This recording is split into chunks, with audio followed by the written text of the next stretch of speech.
নমস্কার, welcome to Shampa's kitchen. Shampa রান্নাঘরে আপনাদের সকলকে স্বাগত জানাই।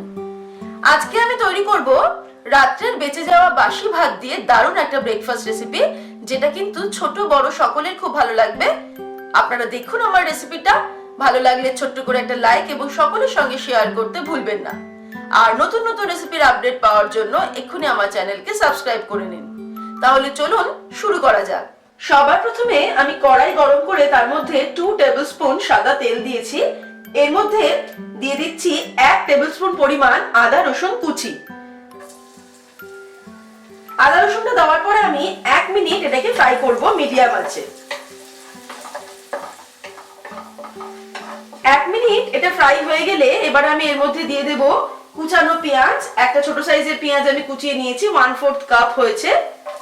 আপনারা যারা সম্পূর্ণ ভেজ এটাকে তৈরি করতে চাইবেন তারা কিন্তু পেঁয়াজ আর রসুনটাকে অ্যাভয়েড করতে পারেন। পেঁয়াজটা দেওয়ার পর আমি আরো 1 মিনিট এটাকে ফ্রাই করে নেব মিডিয়াম আঁচে।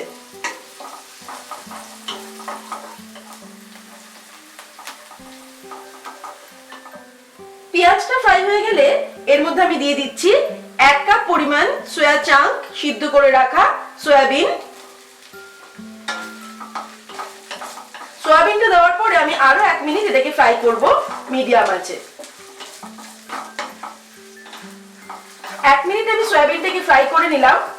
আমি একটু বড় সাইজের সয়াবিনটা চুজ করেছি, আপনারা চাইলে কিন্তু একদম ছোট ছোট দানার সয়াবিনটাও চুজ করতে পারেন। এবারে আমি এর মধ্যে কিছু ভেজ দিয়ে দেব।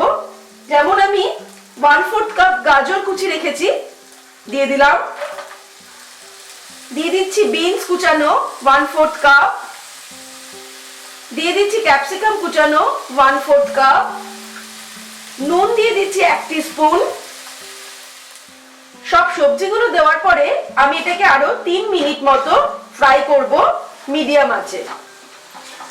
আপনারা কিন্তু নিজেদের পছন্দ অনুযায়ী সবজি এর মধ্যে দিতে পারেন, যেমন কড়াইশুঁটি দেওয়া যেতে পারে, ছোট ছোট করে কেটে ফুলকপি দেওয়া যেতে পারে, সেটা সম্পূর্ণ নিজেদের ইচ্ছে মতো।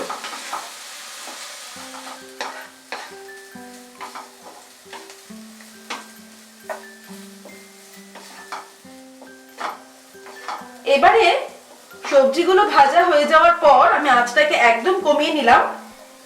আমি এর মধ্যে অ্যাড করে দেব কালকের রাত্রের বেঁচে যাওয়া বাসি ভাত। এটা আমি দিয়ে দিচ্ছি। এর মধ্যে দিয়ে দেব 1/2 টিস্পুনের একটু কম গরম মশলার গুঁড়ো।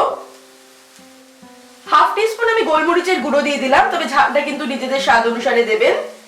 1 টিস্পুন আমি দিয়ে দেব চিনি। আর 1 টেবিলস্পুন আমি সয়া সস দিয়ে দিলাম। সবকিছু আমি ভালো করে মিশিয়ে নিয়ে ফ্রাই করব।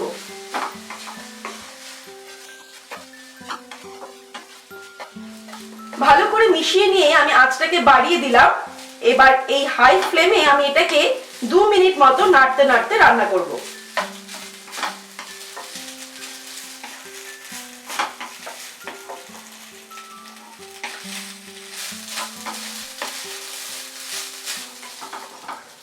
এবারে আমি ওভেনটাকে অফ করে দিলাম।